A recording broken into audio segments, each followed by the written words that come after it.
President Trump this morning having a busy morning before departing Washington for the NATO summit in the Netherlands. He wrote this on Truth Social moments ago. Israel is not going to attack Iran. All planes will turn around and head home while doing a friendly plane wave to Iran. Nobody will be hurt. The ceasefire is in effect. The president also reportedly spoke with Benjamin Netanyahu, telling him, don't attack Iran. And he posted this as well. Iran will never rebuild their nuclear facilities. Joining me now is UN Watch Executive Director Hillel Neuer. Hillel, good to see you. Thanks for being here. Your reaction to all of this?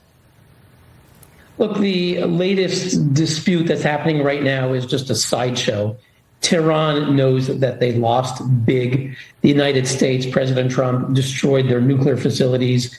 Israel pounded them for a week, destroying their military leadership, destroying also large parts of their nuclear facilities, destroying headquarters of the Islamic Revolutionary Guard and the Basiji thugs. So they've gotten an extraordinary, unprecedented hit to their regime. They want to stop. Israel has been taking horrible hits in their cities. Many civilians have been killed. Buildings have been destroyed. 10,000 people are now homeless. Israel has achieved all of its objectives in the war. Both sides want to step down so the ceasefire will hold. Who gets the last shot? And that's just a sideshow. Well, that's the thing. I mean, who gets the last hit? And it seems like that's what Iran is focused on. But the UN Security Council is meeting on Sunday as Russia and China are condemning the U.S. strikes against Iran's nuclear facilities. They're calling for an immediate ceasefire as well before President Trump's announcement. And, of course, the president on Truth Social talked about the deal that he brokered. This morning he says that both countries have already violated that ceasefire, Hillel. So what I'm trying to get at is, can we trust that this ceasefire can actually sustain? The UN Council is acting like hypocrites. They are. I mean, let's talk about the UN. And we should first say a word about Guterres himself. You know, after the U.S. destroyed this evil nuclear weapons facilities, Guterres, the Secretary General of the UN, condemned the U.S., said this is a perilous turn, which is absurd. This is someone who's lost his moral compass, cannot tell right from wrong. President Trump and the United States helped Israel save humanity. To quote the Canadian opposition leader who said several months ago, were Israel to take out Iran's nuclear weapons program, that would be a gift from the Jewish state to humanity. So the Guterres doesn't understand that. And of course, as you said, we have absurd moral hypocrisy from Russia, China, Pakistan, which is a non-permanent member of the Security Council. These are serial violators of human rights. Moscow, as we speak, is bombing hospitals and cities in Ukraine. China is holding 1 million Uyghurs in camps.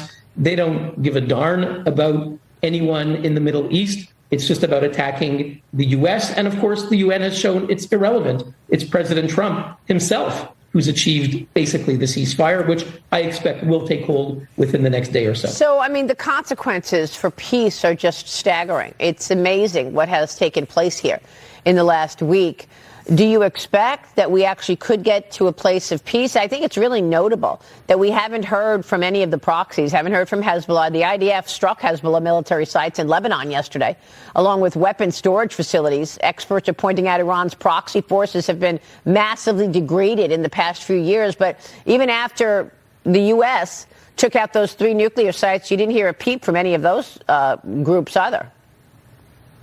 That's right. I mean, at the end of the day, if we look at World War II, to give one example, what brought the peace was a devastating victory. Hitler and the Japanese were defeated. And until then, they weren't going to sue for peace. You know, the U.S. needed to do what it had to do. The Japanese were not going to give up. They were defeated. The same as with the fanatical Islamic regime in Iran. The whole raison d'etre, the whole goal of this evil regime is to destroy Israel. Death to Israel, death to America. This is what their entire foundation is about, what they teach their children, what they say every day. And they were defeated in an extraordinary way in a war that basically lasted about 12 days. Of course, Iran started this war decades ago, but certainly on October 7th, when their Hamas proxy attacked Israel, killing 1,200 people in one day. The next day, their proxy, Lebanon, Hezbollah, began firing thousands of missiles. And now it's ended in a spectacular defeat for Iran. Yeah.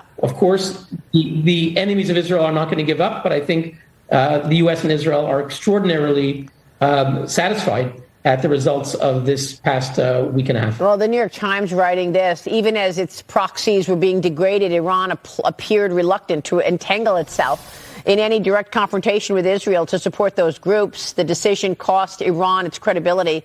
Hillel, I mean, that's from the New York Times, of course, but longer term, what do you think happens in Iran in terms of the leadership there? Are you expecting the Ayatollah Khomeini to eventually step down? I know that he's already naming two people as successors, or two, one publication called them thugs.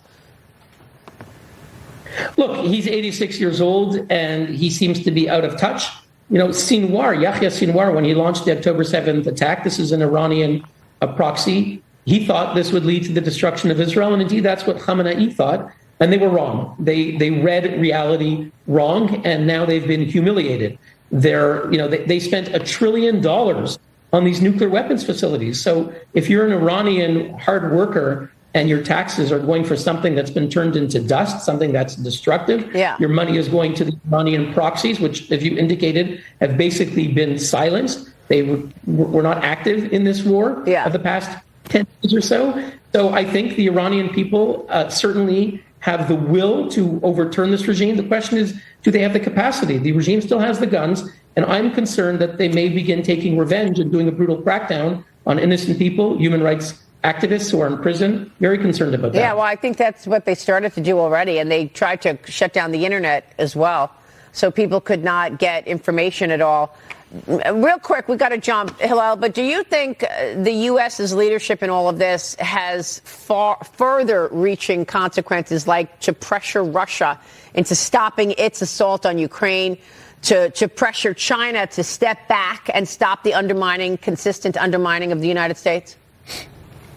Absolutely. Yeah. The evil regimes in this world, they look at signals. When Obama failed to act on Syria, the next day Putin went into Crimea. That was his first invasion of Ukraine over a decade ago. And so everyone is looking, are you serious or not? President Trump showed the U.S. is serious. You build a nuclear weapon, we land on you like a ton of bricks. That's a signal sent to Beijing, Moscow, around the world. Hillel, good to talk with you. Thank you so much. Hillel Neuer joining us.